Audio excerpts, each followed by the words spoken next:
Good afternoon, everyone, and welcome to IQ Business Agility webinar on talking about Agile in Africa.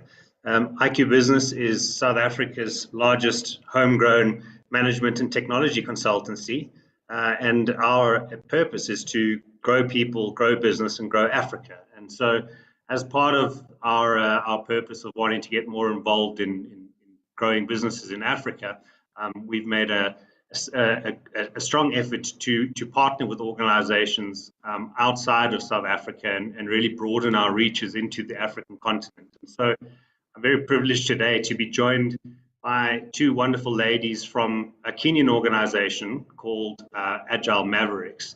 I'm joined by Eva Kagendo and by Purity Waigi.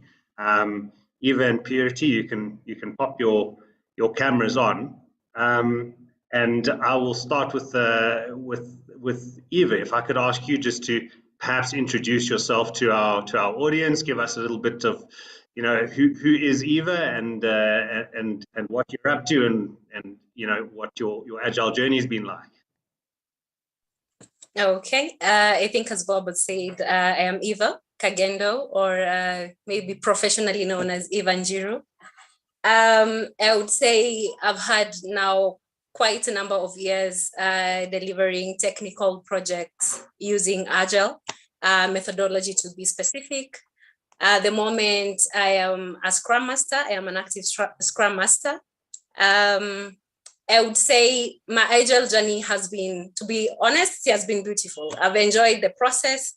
I'm still enjoying the process. I believe the teams that I'm part of and the teams that I've worked with can attest to the benefits of the Agile methodology. And yeah, I enjoy charity work during my free time, and empowering young minds. Wonderful. Thank you, Eva. And Purity, if I could ask you just for a brief introduction from yourself too, please. All right. Hi, everyone. My name is Purity.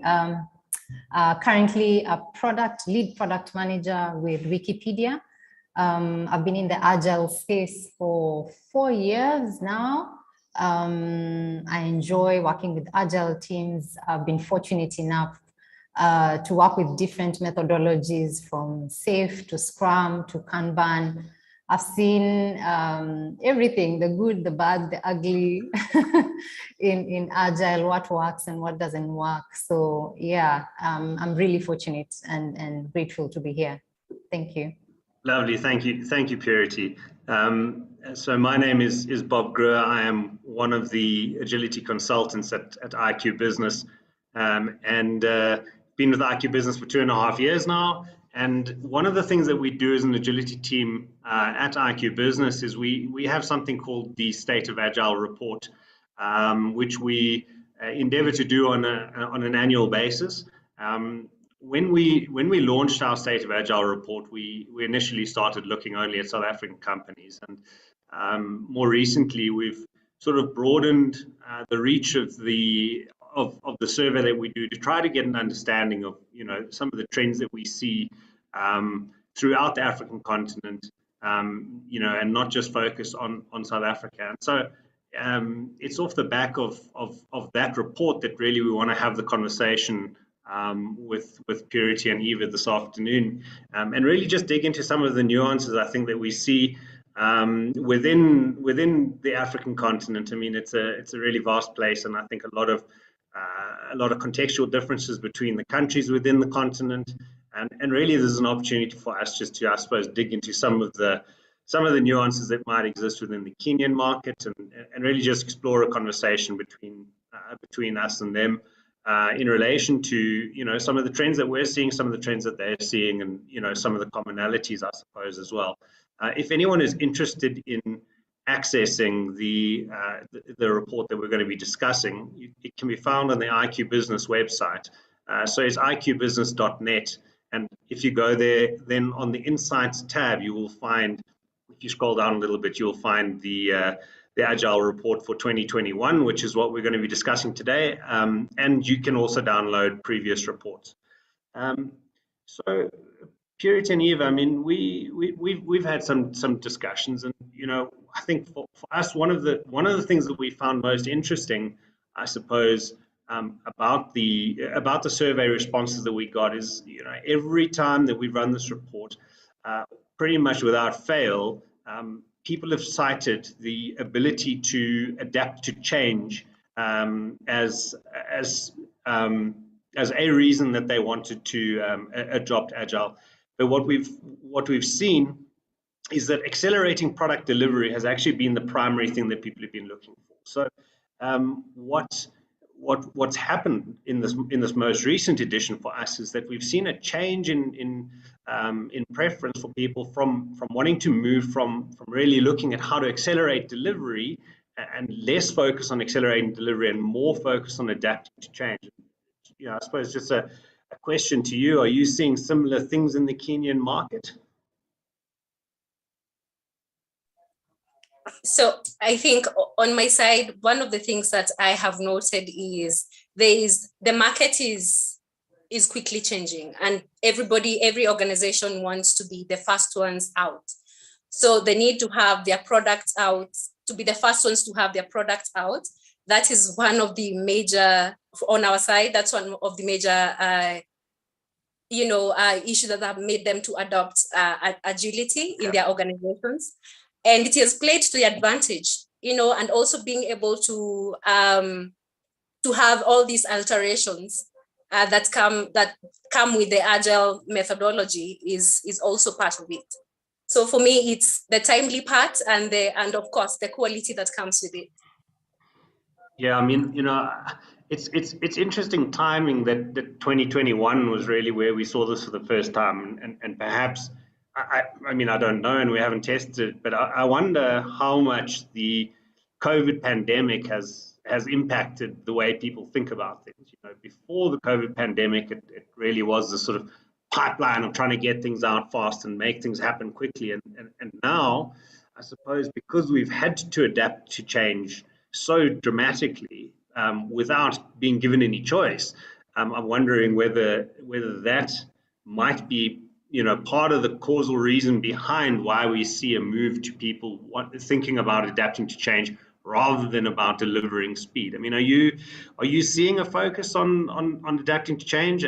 Is that changing in your world, or is it still? I mean, I know you mentioned, Eva, that it is quite focused on delivery and speed and quality, but how does our ability to adapt to change impact our competitiveness in the current markets? And are you seeing people focusing on that in Kenya? Yeah, definitely. Sorry. Yeah, definitely. As you've said, COVID changed a lot of organization mindsets. They started viewing delivery a little bit differently. So yes, most organizations are now, adapting to change, and also adopting to Agile to help them be able to achieve that. Purity, have you got any thoughts on this? I see you've unmuted yourself. Yes, I have. So I was fortunate enough to have gotten into the Agile space prior to COVID, and I saw a couple of organizations that had already started adopting that. And I think that at that time, the motivation was faster delivery more than adapting to change. That was the main motivator. And then COVID happened, and we started to see, even from our own personal, spaces, that our behaviors had changed. The way we move, the way we pay, the way we operate has changed. So that also spurred businesses now to rethink their models. Like, okay, so everyone is at home. We are not operating in the normal, way. So how then do they, the thought was, how then do they pivot to this new way of being? And it's cutting across with everyone. So COVID was an accelerator, but I think this time it was more fueled by change of behavior patterns and trends that were going around. Yeah. So I think there's a before, I think, which was mostly delivery based, faster delivery, but now it's because of user behavior and patterns that were changing. And that's why the adoption now became much higher. Yeah. That's a very interesting point that you raise around, I suppose, our behavior as individuals and ultimately as customers of the organizations that we invariably land up assisting from an agility perspective. And so we kind of, I suppose, experience that duality of being within the organization and helping them, but at the same time might actually be a customer of the organization themselves. And, you know, I certainly can relate to some differences in customer and consumer behavior that COVID has brought around. But, you know, I suppose it's also just evolutionary in nature. But we've just got a question from Tadiwa. It says, is there any link between agile and customer centricity? And I think that dovetails really smoothly with what you brought in around consumers and customers and customers doing things differently, Purity. I mean, so what's your response to a question in terms of, is there any link between agile and customer centricity? And what are some of your thoughts around that? A good segue to deal with. Thank you for the question. Yeah, so I think, like I mentioned before, because of change of behavior, everyone, especially businesses and organizations, had to rethink, how do we respond as quickly as possible? How do they change their model to fit this new way of doing and being? So, and Agile, just by the nature of how the frameworks, regardless of the framework that you're using, allows you to, you know, rethink all the processes, the delivery speed, just for you to respond to how your customers or what your customers are asking for. And the reality is that if you don't respond quickly, your customers shift to your competitor. And as you can see even from the trends, we have a very short span of attention. You want a solution you want to get your hands on a solution that can meet your needs as quickly as possible. So Agile, I think Agile and customer centricity works really well together. Yeah. Yeah, I agree. I mean, you know, I think largely customers tend to have far lower levels of product and service provider loyalty these days than ever before. I mean, you know, I think we're, as you rightly point out, we're very happy to jump onto the next thing that serves our needs better. And, you know, that's such a critical component. And Tadiwa, I think to you know, continue the answer to that question. I mean, you know, one of the things that we talk about from an agility perspective is customer centricity, and we describe it as, you know, does the customer have a seat at the table? And I think, you know, one of the things that we saw coming out of our survey was that whilst people do focus on things like customer journeys and user testing, a lot of the respondents still felt as though they lacked insight in terms of the customer, and they didn't feel as if the customer really had a seat at the table, so to speak, and was able to almost partner with and influence the direction of product development to really suit their needs. So Eva, are you seeing a lot in Kenya in terms of you know, organizations really wanting to give their clients a seat at the table? Is that something that you're seeing starting to happen, or is that still very much you know, we'll deal with you, we know you, so we'll build stuff for you, we don't need to talk to you about it all the time? I would say initially that was the case when it came to Kenyan products, but I think I'm seeing a change in that of late with, as you've said, you know, customers are not that loyal as they used to be anymore. So if you don't have a seat at the table for them, then they will quickly run away from your product and, you know, move to the next so fast. But now I'm seeing at least now the organizations are trying to incorporate the customer needs by actually having surveys done and having a whole research team out there trying to get exactly what does the customer want, how would our products best fit the customer needs.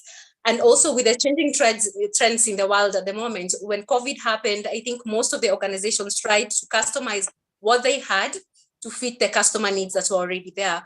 We saw organizations change their limits, for them to enable customers to be able to pay more via mobile money or deposits more. Everything became more digitalized, which is really nice. And the customer had to be, they had to listen to the customer needs at that point for them to be able to make these changes. So yes, I would say the world has taught us a lesson, and now they're listening more and they're doing better.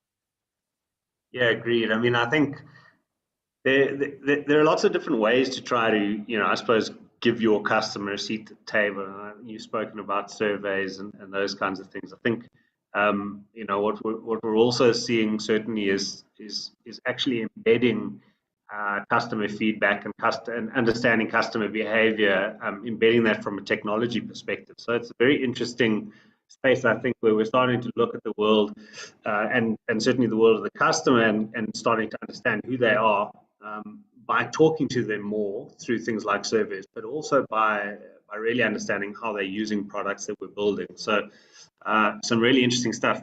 Tadiwa has got another possibly more of a comment than a question.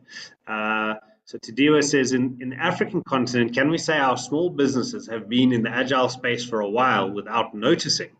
There are constant changes in the African environment, be it political or user trends. Very interesting. I mean, I suppose lots of small businesses do invariably find themselves needing to be more responsive to change in order to compete against the big guys. But Charity and Eva, maybe your thoughts on that from a Kenyan specific perspective, and then from an African generalist perspective. Your small businesses are they agile? Are they not?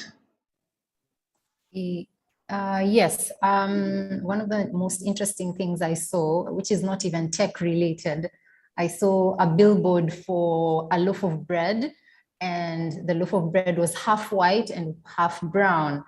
And when I inquired a little more, I realized that the manufacturer realized that in a household, not everyone eats white bread. Maybe half the guys want brown bread, half the guys want white bread. So I think, yes, different businesses are becoming agile in their own little way.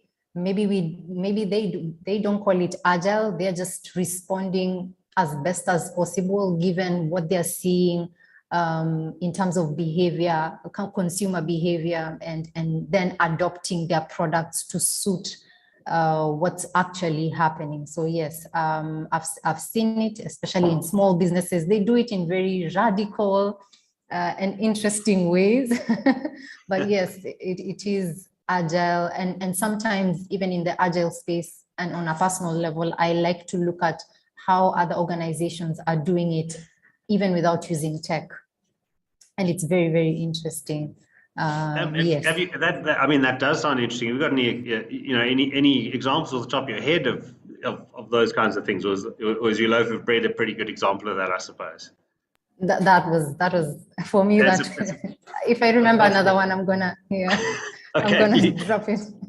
Please do. I mean, and while you were talking, what I was thinking through is, on my agile journey thus far, I think that some stuff that we talk about and explain to people, they don't necessarily get, and some of it is just they kind of go, okay, yeah, sure, that makes sense. And I think so much, certainly, I suppose when I'm speaking to folks like you who are fellow agilists, it's preaching to the choir. But so much of it seems to me to be common sense, and I suppose a lot of entrepreneurs possess those qualities of common sense, and so could, to Tadiwa's point, be being agile without actually being able to put a name to it, because I think a lot of what we try to get our clients to do is common sense and is quite entrepreneurial in nature too. I think we've seen a lot of large organizations lose that entrepreneurial spirit, and I think that a lot of them are looking to Agile and some of the Agile frameworks to really instill that entrepreneurial spirit back into these large organizations. We have a question from Ignatia. She says, we have all had to adapt to changes due to the pandemic.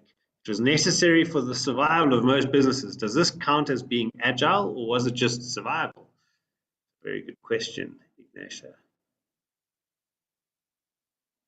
Do you have any thoughts, Eva or Purity? Yeah, I would say being able to quickly make those changes is equally part of being agile. It might, as you've said, it doesn't have to have a label on it, but what the business did was practicing agility. These are the needs that they need to be met, and they need to be met right now. So as a business, what do you do to be able to meet those customer needs? And those are the changes that we saw most organizations doing during the pandemic. And I would say, yes, it's part of agility. It might not fit in any framework. Some of it might not fit in any framework, but that constant changing, being able to adapt quickly to customer needs, I would say, yes. I don't know what Purity has to say about that, but it's part of agility as well. Yeah, I mean, it's, sorry, go for it, Purity. Yes, one other example that I can think of is because of COVID, a lot of businesses, brick and mortar businesses, both small and big, had to shut down their shops, and they found new ways they moved to the online space using social media, and they found other ways of putting their physical products by, we call it, here in Kenya, we call it rent a shelf. So there are businesses that came up where they would give you, a business owner, a shelf where you'd put your stuff there and you have a dedicated rider. So all you had to do is conduct your business, instead of having a shop, is conduct your business through social media. Someone goes, picks up the item and then delivers to the customer. So yeah, maybe they were forced into it, but the concept itself, it's just, responding to change, responding to user needs, and then which essentially is just being agile. Yeah. Yeah, I agree. I mean, I think you make a good point around lots of businesses not actually surviving, and so perhaps you could say that it was both survival and agility, and possibly make the case for the fact that businesses who were not agile were unable to survive, and that agility, certainly in terms of agility in thinking and in terms of mental models, was a prerequisite for survival of this kind of catastrophic event that we all went through. I mean, particularly as you point out, Purity, in the world of small businesses, very challenging environment they found themselves operating in, certainly, and that coupled with changing customer needs, their ability to adapt to those probably is the reason that they have survived. If they did, hopefully they did. Cool. So I think one of the other things that we saw in our survey was really a bigger focus on product ownership and product management amongst the survey respondents, and we're talking about customers, we're talking about customer seat at the table, and those kinds of things, and arguably, and certainly from a Scrum perspective, and some of the other methodologies, you could argue that the product owner is ultimately the link and the person that should be closest to the customer. What with the customers that you're currently engaging with, what are you guys seeing in the world of product ownership and product management? I mean, I think you said you've seen the good, the bad, and ugly, Purity. I'm sure we've all seen the good and bad and the ugly when it comes to product ownership. What are you seeing? What are some of the anecdotes you might have for us in that space? Yeah, I think there's been a rise in the need for that role. Some companies call it product owner, some product managers, some delivery managers. Just depends on the context and the organization. What I've seen, especially, at least from my experience, is having that function and allowing that the custodian of that function to be able to actually be the voice of the customer and having the real pulse of a customer. It's all well and good to have the role, but then not have the person or the custodian of the role not being able to go out to the market, to sit with customers, to understand different customers' pain points. Yes, so there's been a rise, but then I also see a challenge in terms of allowing that person holding the role to be able to be in touch, to have that constant communication and constant touch point with their customers almost on a weekly basis. Because then again, they become the voice of the customer and they come back to the teams to, you know, prioritize, to create the strategy, to say this is what customers want, looking at the data and looking at the trends and then making a decision that this is the way to go. This doesn't make sense. Maybe we can experiment with this. Yeah. Yeah, I mean, I suppose what you really are sort of pulling on there is what does it actually mean for the customer to have a seat at the table, you know, and do the customers really have a seat at the table, and is the person that we've put in the role mandated and empowered to, I suppose, pull a chair back at the table and say, take a seat, Mr. or Mrs. Customer, you know, and really bring them into the conversation. So yeah, we've got another question from Tadiwa. Tadiwa, it's fantastic to have someone who's asking questions and keeping the conversation going. So this is directed at me, to the host. This is terrifying, Tadiwa. Is it then safe to say Agile is a core function of your organization, seeing most of your solutions point back to being Agile? I mean, we have, I suppose, more recently taken a broader focus on agility. I think agility has tended to historically be focus of the domain of software and product development. I think what we certainly are starting to see is a trend for entire organizations to need to be more agile. And wrong side, this side, business agility for us is agility that, you know, spans more than just the product and software development elements of businesses, and really we would argue that it should be one of the core functions of your organization, and that you know, again, like we were saying, agility is a prerequisite for survival for small businesses. I think it's a prerequisite for survival for all businesses, given you know, the rapidly changing environment, particularly the environment of the customer that they're trying to serve and attract and retain. So Tadiwa, I think so. Happy if you shoot back some thoughts back at me in the chat. But I certainly believe that that agility should be a core function of the organization. What do you think, Eva? Definitely. I think you've put it well. As you've said, you know, initially most organizations were just adopting Agile for software development only.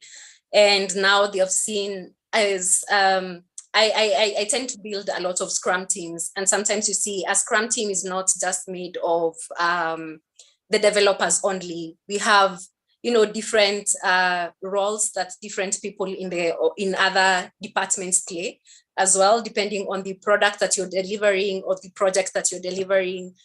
And you see, once they see the benefits of, you know, of the Agile methodology or the Agile processes that we have on our teams, they quickly, you know, try to implement the same in their different functionalities, which plays to our advantage as well. So I would say yes. It's a core, I would say, as you've said, yes, it's a core aspect of most of organizations at the moment. But also in Kenya, I don't know whether we are there yet. Still, they are leaving it to the technology teams to handle, to be agile, but they are also seeing the need of the whole organization being agile and the benefits that come with it. Yeah, I mean, I think we're fairly similarly placed in South Africa from that perspective. I think, you know, we are starting to see a change. We are also starting to try to create that change, I suppose. But you know, we are still, I think, very much in the paradigm of agile being something that happens in IT departments rather than in entire organizations. And you know, and I suppose the ill effects of that are quite palpable when you start working in those organizations, and you can see that, you know, IT is never able to be as agile as they could be because the rest of the business isn't on the same journey with them. So I don't think we're that different, to be honest. I think, you know, perhaps we've had organizations adopt agile and start learning this for themselves slightly earlier than we do see that happening in the rest of Africa. I think perhaps the rest of Africa may lag slightly behind South Africa in terms of adoption of agile, and are probably going to bump their heads against this problem a little bit later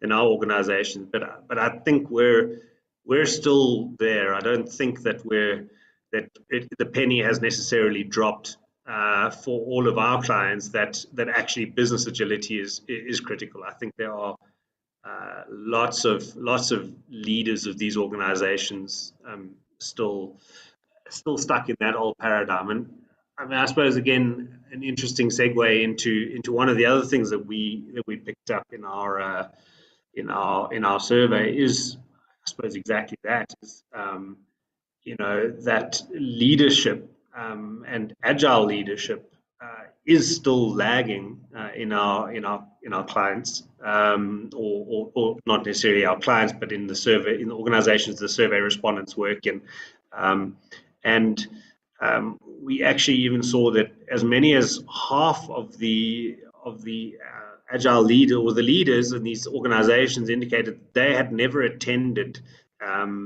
any form of agile learning opportunities or training courses, or any of that thing. Do you have a similar kind of leadership lag, do you think, in Kenya, or the leaders sort of driving the change? I mean, I suppose that's always, you know, if the leaders are driving the change, you can expect them to not be lagging, to be leading. But I think, you know, what we see certainly is still a bit of a lag in the leadership space. Yeah, I think in my experience, especially in larger organizations, Agile only works if the leadership is sold. If they are not sold to the culture, to that way of thinking, to customer centricity, quickly responding to the changes, then it takes a really long time for the teams to, you know, to catch up and to also adopt it. But then again, I've also seen it work really well in other organizations, and you can clearly tell right from the top all the way to the team level that everyone is singing the same chorus, everyone is reading from the same script. And you can tell that the velocity of how their products are being churned into the market, how they are responding to feedback, how even proactively they are going out to check the pulse of the customer. You can tell the difference. You can see how well things are running and how quickly things are being delivered, and how quickly and how well their customers speak highly of them, because that's also another thing. Are your customers satisfied? That's also another indicator of how agile you are. Yeah. Yeah, I mean, you know, I suppose that's a very good leading indicator of your likely future success, is what your customers say about you and how excited they are about the stuff you do. We have some more questions here. So here's one from Job Mosi, says, hashtag agility shouldn't be seen as a core function, i.e. what you do, but how we deliver value to the customer. It is an experience. Any thoughts on that? It's an interesting perspective on things. I suppose to a large extent, I agree. I think it's, you know, it's not necessarily about what we do. I think it's about the principles that guide what we do, rather than the action of doing the things. So from that perspective, and perhaps function is the sticky word here. I agree. It's not a function. We wouldn't want to, you know, have someone running around, you know, trying to make that happen. I think it's more about imbuing the sort of the principles of agility into the organization. So from that perspective, Job, I think, or Job probably, apologies, I agree. Eva and Purity, any thoughts on that? Yeah, I think so too, because at the end of the day, agility it's the process of how we are doing things. We want to be better. We want to respond to customer needs in a faster and more efficient way. We want to be, as you said, we want the customer to have a seat at the table. We want the organization to be able to adapt to change much easily. So it's how we are doing these things. It's not, as you said, it's definitely not a function, but if an organization can be able to, I think, adopt the agile methodologies of doing things to be able to be agile to customer needs and deliver their products faster, I think that's what everybody is trying to achieve at the end of the day. Cool. We have another question. Sorry, go for it, Purity. Did I interrupt you? Sorry, didn't see you had unmuted. Oh, yeah. One of the other things I like to do is I like to identify businesses, how other businesses that don't have tech, how they are being agile. Because sometimes when we look at agility from a technical perspective, either an app or a website or things like that, we really don't broaden our thinking into how else we can tweak even our internal processes that do not even touch on tech, but allow us to be efficient in the long run. And at the end of the day, it also trickles down to how the customer experiences our product or our services. So like the example with the bread, non-technical, no apps, no nothing, purely manufacturing. Yes, that's still agility. So I concur with Job.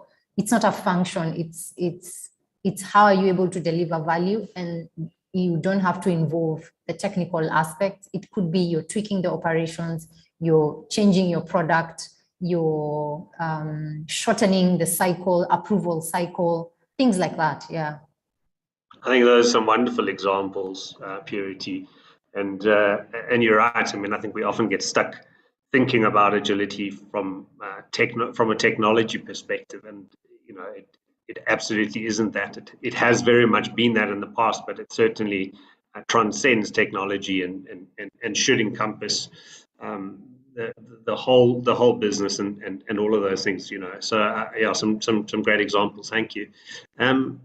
We have a question from Laurette. This is a good one. What approach would you take if you were trying to adopt Agile within an organization and they are resistant towards adopting the methodology? I don't think this is anything that any of us have ever experienced before. I say very sarcastically. Yeah, Lorette, this is it's an age-old problem. So I'd love to hear the views of Eva and Purity on this one, because it's a significant challenge for Agilists, left, right, and center, I assure you. So, what approach would you take, Eva? How do you help these people who are resistant?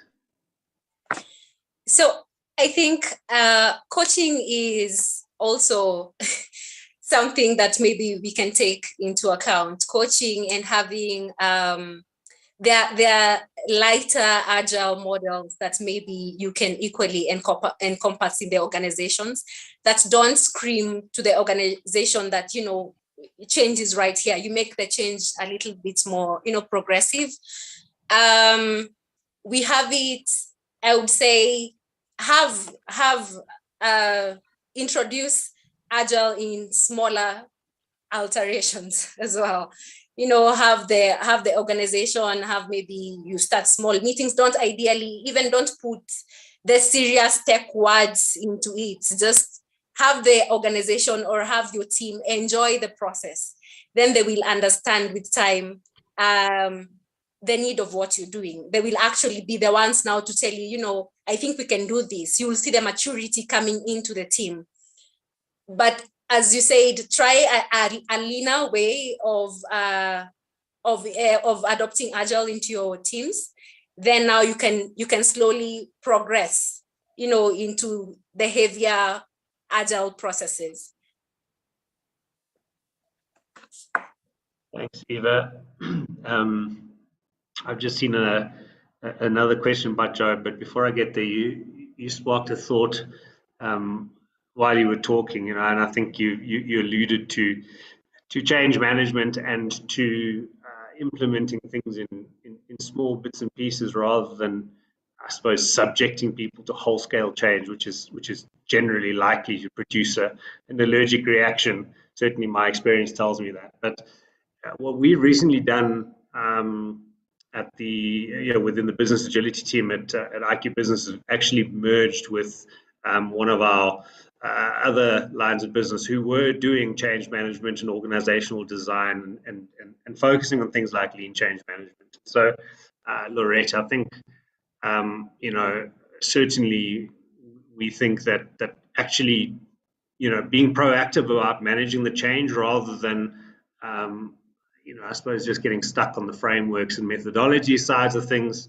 you know, but actually proactively managing the change and anticipating some of the pushback is probably a really important element of trying to assist with the adoption of Agile in organizations like the one you use in your example. So yeah, we're very excited about what that might mean for our capabilities into the future. So hopefully we can bring some good case studies and examples of where we've done this successfully, and we can tell you about them, Lorette. So Job has asked another question to the host. Job, why are you asking me all the questions? I think you need to ask Purity and Eva some questions now. Why are you picking on me, Job? No, I'm joking. Question to the host: is agility a methodology? So I'm going to now pick on Purity and say, Purity, is agility a methodology? Job wants to know. From a personal level, I don't subscribe to any methodology because I've been fortunate to work with Scrum, Kanban, Safe. I've seen it both work and fail. And one of the things I've learned is that the methodology by itself, in theory, is good, but then there is the aspect of people and culture. So those are big variables. So sometimes if you try to adopt a methodology to the latter, it doesn't work because of those two things, people and culture. The other thing is, I think for me, it's about what's working, what is working. We take a product, we take a customer problem, we iterate, we try, we experiment, and we see what works for that team. So it could be a flavor of Scrum and Kanban, that's what works for this team. It could be a flavor of Lean with a little bit of Scrum, that's what works for elements from different methodologies work for that team. Yes, personally, I'm not sold to any methodology. Agility is not about methodology. It's about what are the things you're doing on a day-to-day basis to respond to that. And it looks so different from this organization in this team, from if you compare it with another organization, and within even the same industry or even different industries. So don't be too stuck to the methodology too much. Bottom line, are you delivering value? Are you responding to change? Yeah. Yeah, I couldn't agree more. Eva, you've unmuted yourself. Go for it. No, as Purity was talking, I've just remembered the question that was asked earlier about an organization not, resisting change. And as Purity has said, most of the people copy paste Agile. You've read it from the books, or you've seen an organization, this has worked, you're copy pasting it in your organization. And I feel maybe that's the wrong way of doing it. As she said, try to understand the culture, the people, the organization, the product, and the needs that you're trying to meet. Then customize something that will work for your organization.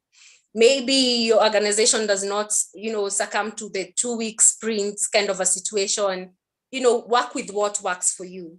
And definitely at the end of the day, your organization will be definitely agile in one way or another.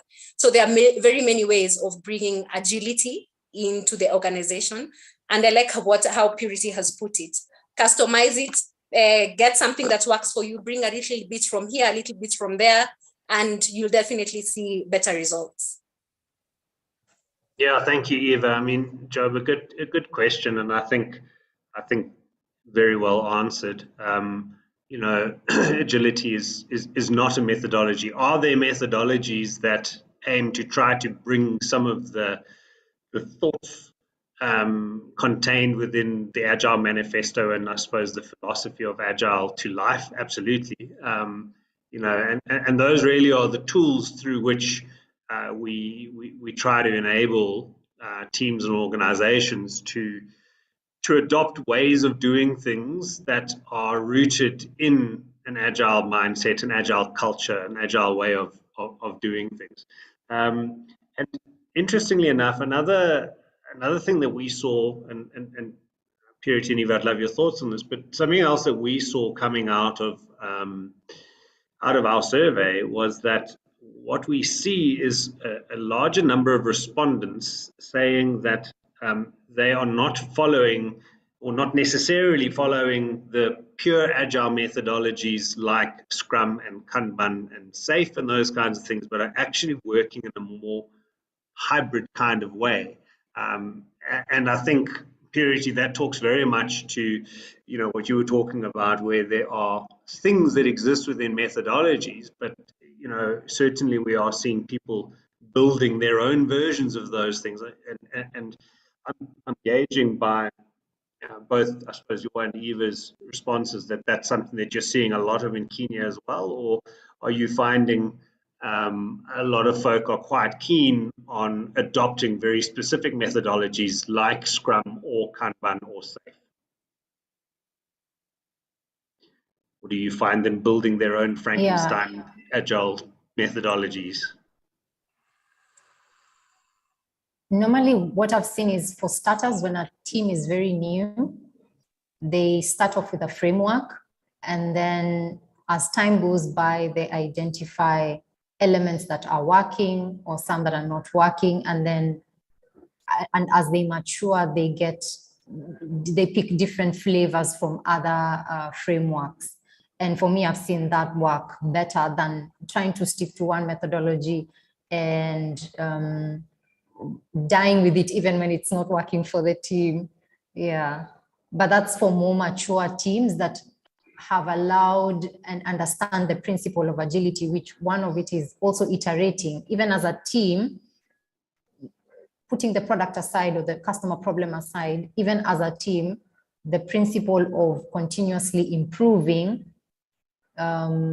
is something that you need to take into account. So if, for example, daily stand-ups don't work because everyone is in different parts of the world, so you have to work asynchronously, then what's something else that you can do to make sure that you're constantly in touch with each other on a daily basis? So instead of saying you have to have a daily stand-up and it's midnight in India and morning in Kenya, what else can you do to replace that? So I've seen, yes, adoption of different elements of agile practices so that you can still maintain that continuous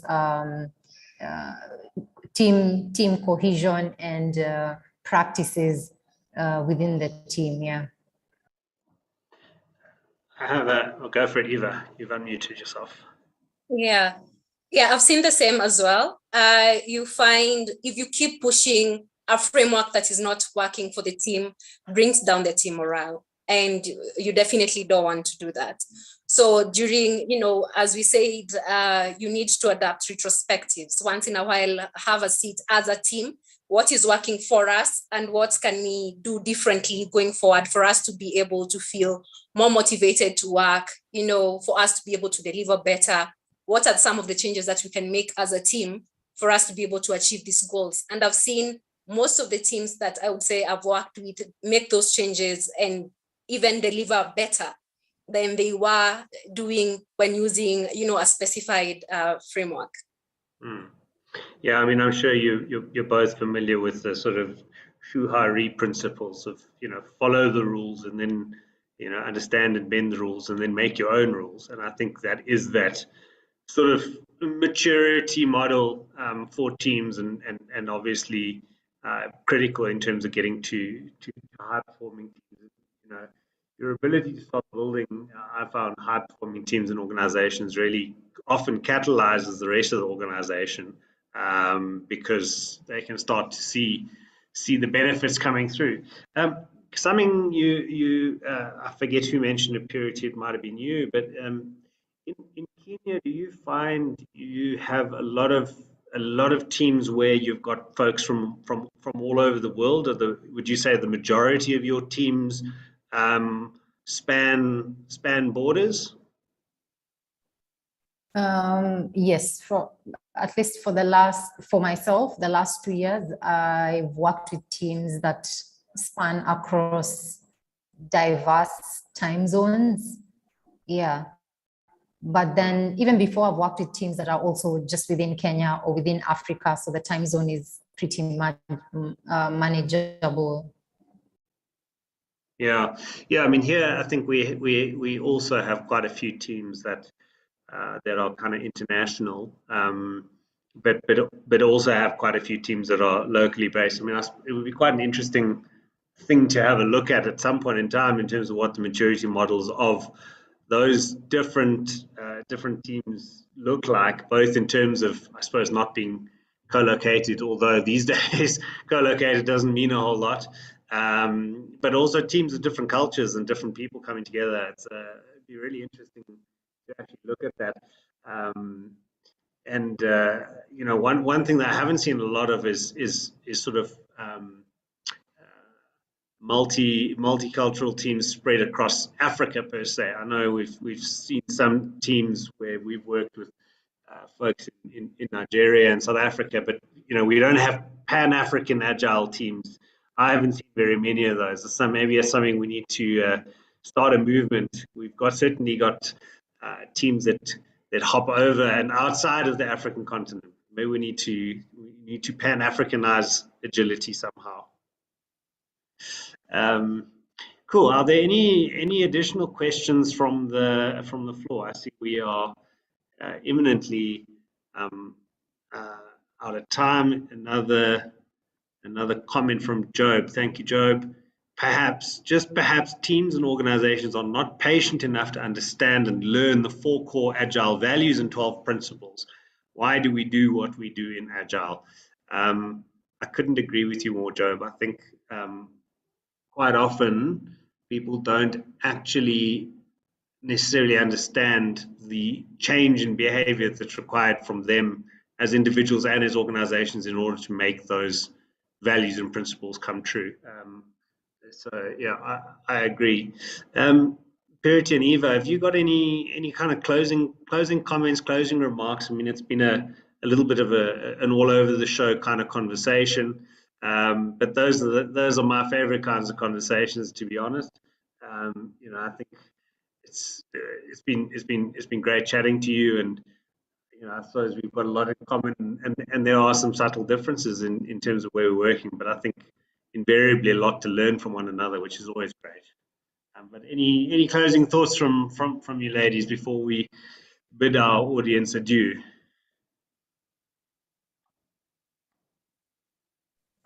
I think from me, I would say for maybe the people who are listening, if you're trying to adapt Agile into your organization, try not to copy paste, try to customize as much as you can. Enjoy the process. At the end of the day, it's very important because we also want the customer to be able to enjoy the output. So if you're not enjoying the process, what exactly are you putting out there? Yes, I think that would be it from me. Thank you, Eva. It's been a pleasure chatting to you. I'm sure it won't be the last time. And Purity, from you? I think for me, last thoughts would be, let's look for agile examples outside of tech. I think we need to do more of that so that we can demystify and simplify agility. As I think it's Job who said,